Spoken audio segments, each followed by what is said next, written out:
This is the review of the Daystate Huntsman Regal.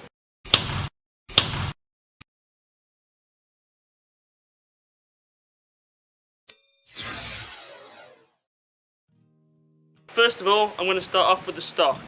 The stock to me feels really nice. It fits me absolutely perfectly. Things that I like about it is this scalpel here to put your thumb up when you're shooting. This is a nice and relaxed position, so when you bring your rifle up, your thumb can be in the most relaxed position possible. It can also be wrapped round, and that's just as comfortable. The checkering on the stock is super sharp. It's grippy and it sticks to your hand like glue. Another great feature is it wrapping all the way around the stock. This allows you to hold it in one hand and without fear of it slipping out, especially in wet conditions. The stock's made by Manelli in Italy, and Manelli did the engraving on this stock as well as the profiling, such as this lovely rollover Monte cheek piece. The cheek piece brings pretty much perfect alignment to the scope. It could be a little higher in my opinion, but that's only because I've got really high mounts on this Hawk Sports HD. The walnut, as you can see, is of a really high grade. It's silky smooth to the touch, and the grain on it is absolutely beautiful. Another nice touch is this rosewood cap. I think it's rosewood with the white and black spacer in between. Also, the R on the checkering is a really nice feature. Some might say it's a little flash, but I actually quite like it. Going back to the pistol grip, it's got a slight swell. This helps your palm fit in lovely. A lot of rifles don't do this, as you can see, it comes out there. On the other side, there's no shapings needed there. One of the main features about this stock that I love is how thin it is. That is absolutely lovely. You can just wrap your hand around it. I can touch my finger and thumb around the whole of the barrel and the cylinder, which is unusual for a PCP or any rifle for that matter. Moving up slightly to the magazine system. Comes with the Daystate magazine, comes with one of these, and this just slides into place by cocking the rifle. And the magnet just slides in, lovely.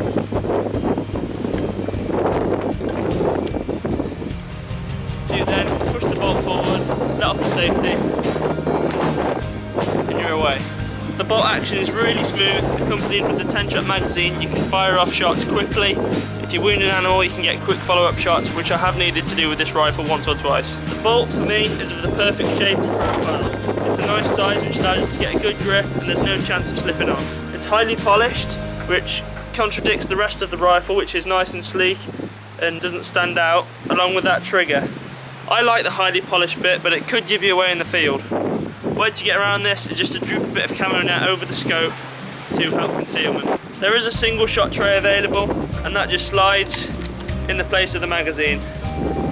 So again, another magnetic system. It just goes in there, so you can pop your pellet on, slide the bolt forward.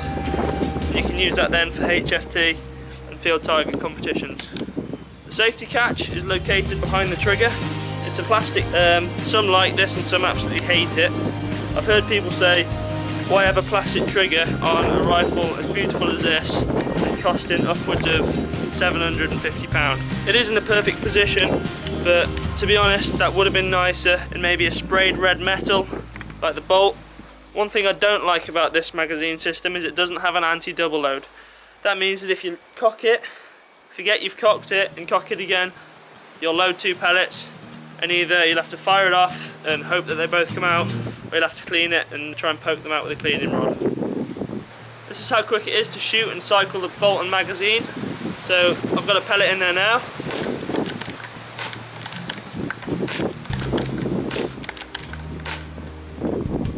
It's easy as that.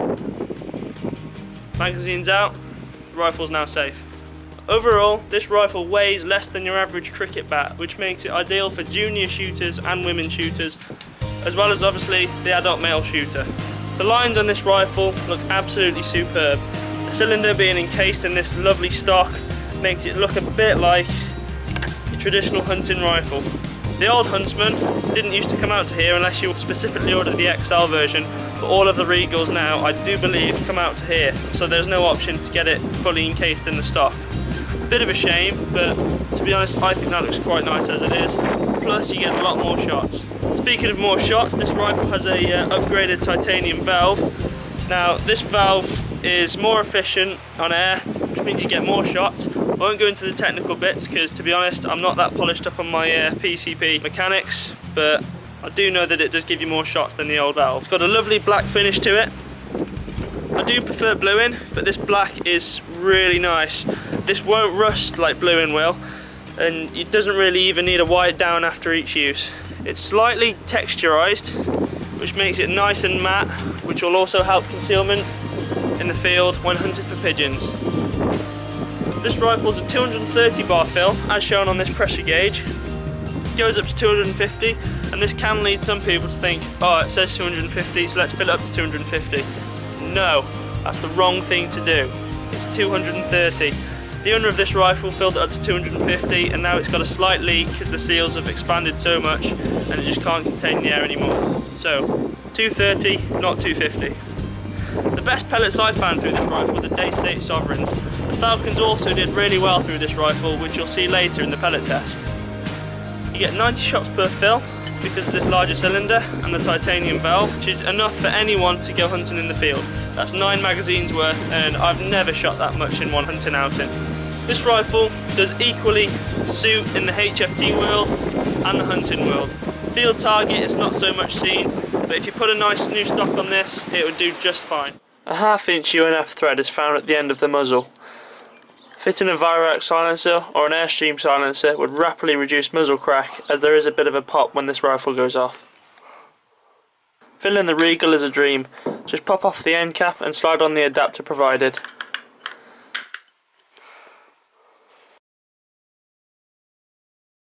Then slowly release air pressure up to 230 bar. Wait till it hits the regulator, top it up,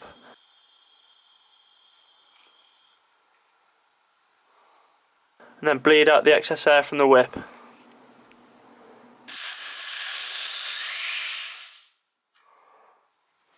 I've got to refill the magazine, so what you've got to do is pull all the way back to the cock, and then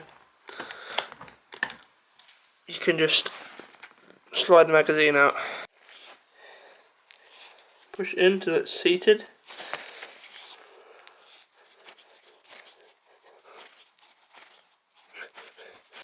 It's a really nice magazine. Nice that they've got the indent for you to push your thumb into. And there you go. That's 10 shots, ready to go. Insert the magazine, you just hold it level and slide it in. It's held in with a magnet and also a pin. And all you have to do, slide the bolt forward and you're ready to go. What you're going to see now is some accuracy testing that I did and some pellet testing at short to long range. In part 2 we'll be taken out in the field hunting squirrels, pigeons and magpies. I also took this rifle to the HFT club the other day, so I'll roll that footage in as well. Enjoy the accuracy review next.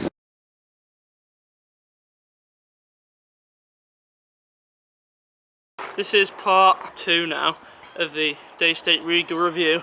I've just run out of its favourite pellets, which was the Daystate Sovereign, and I've put some Falcons through it, and it seems to be alright with those, not as accurate.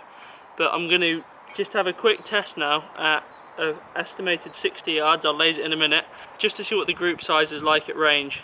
So we'll put the camera on it now and see how we do.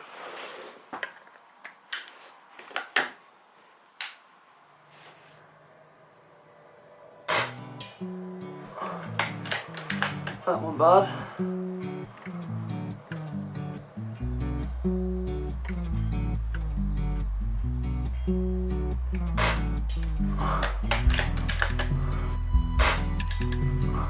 Same old. Oh, same old again. Oh, same old again. Oh my day, this is insane. Oh, fantastic. No! Could have been me, could have been a bent pellet. I think there was one bent pellet in there. Back on form. That's 9 shots. I wouldn't do the 10th shot, but as you can see, the target's fallen over. That's a nice tight little group in the middle there, and there you can see how far away that is.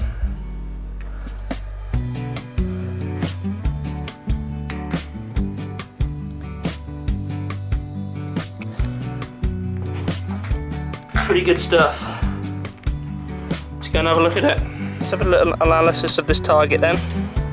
That was the first shot, a bit high, and then we sort of started to get into things, and these were the next shots. Now, as you see, this is very close to centre and is within the kill zone of a rabbit. That's my thumbnail in comparison. And that really goes to show how accurate this Hawk chair gun is. I hadn't even put all the data in, I just did a really rough one just to see how it was, and as you can see from that, it's pretty well dead on. This one, there was a bent pellet in the magazine, and once I put it in the magazine I couldn't take it out, so I could put money that was that one, and then this one was just a bit of a mess about. I was trying to go for that one, I thought I'd aim a bit high, and obviously I aimed far too high. So this is the main group here, and for hunting purposes they say, what is it, 3 shots in a ½ inch? I think that's about a ½ inch, and there's a lot more than 3 shots in there.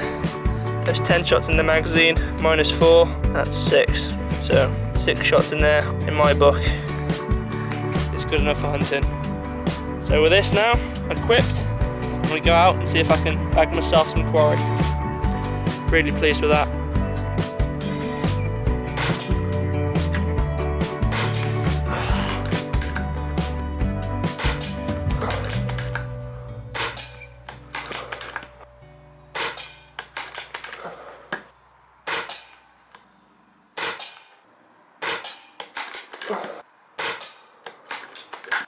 With the Daystate Sovereigns, I was getting a lot better accuracy than that. I'll try the air arms and see if I get any better. I've now loaded her up with some air arms fields, see if we get any better results. So I'm now going for the little dot at the bottom. Different point of impact.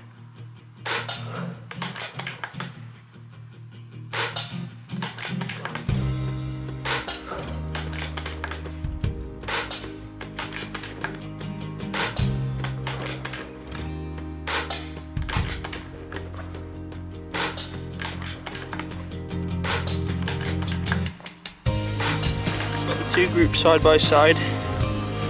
The Falcon is tight, other than this flyer, and but it's quite a large group. And the air arms is very thin and long. I would guess this is down to different pellet weights. Obviously the heavy ones falling low and the lighter ones falling high. I don't have any pellet scales to prove that, but hopefully I'll be getting some soon. One thing to remember is this is a 2-2 pellet, so the group sizes are going to be bigger. It's not too bad, but I'll put a few different brands through it. I'll next try a Crossman here and a Bisley Pest Control here. I don't have any of the better quality pellets like the Daystate Sovereigns or JSBs, but this should hopefully give you an idea of what this rifle likes. I know for a fact that the Daystate Sovereigns is the favourite pellet for this rifle, but I ran out of those yesterday, so unfortunately we can't test those. Premier hollow point. Going to be going for the right hand side target now with the Crossman hollow point.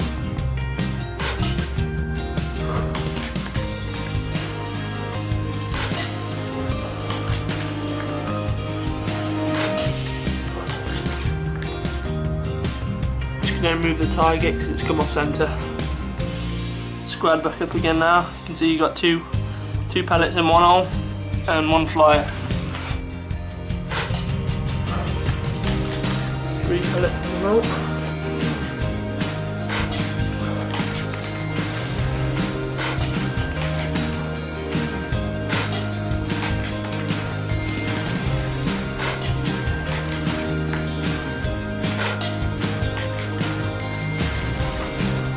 And that again looks like another very raggedy group.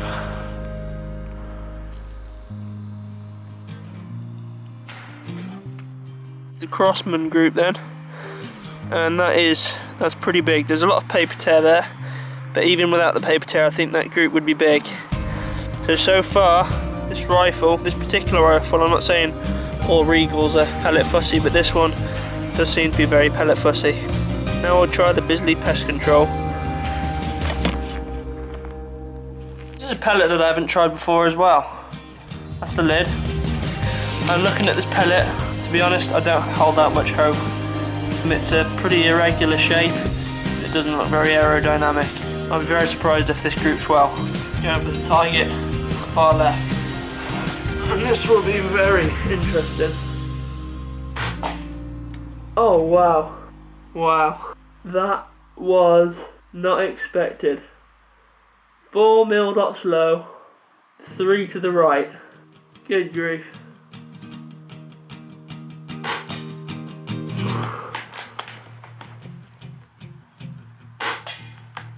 These are terrible.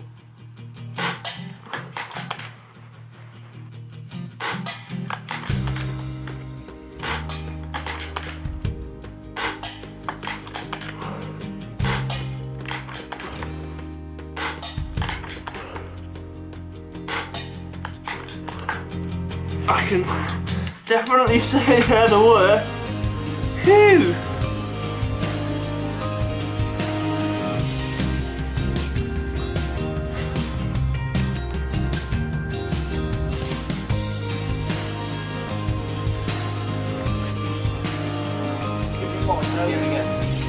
Yeah.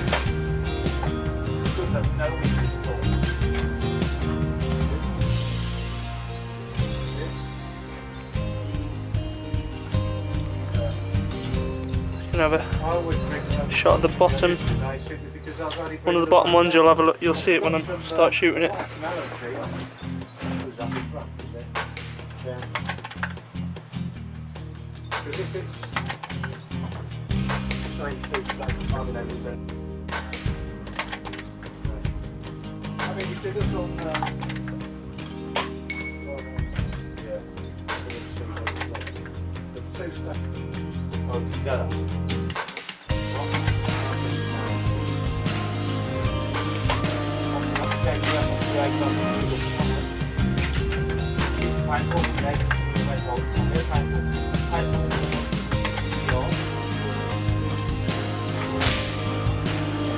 They have a really nice tight 10-shot group, 25 yards.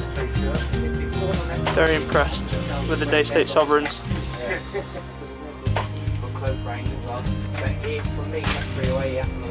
In the next section of the review, I'll be taking the Daystate Regal around the HFT circuit and seeing how it fares against some tricky targets. Then, after that, we'll be taking out in the field, taking some pigeons, squirrels and a magpie with it. Stay tuned for that, and I'll catch you in the next one.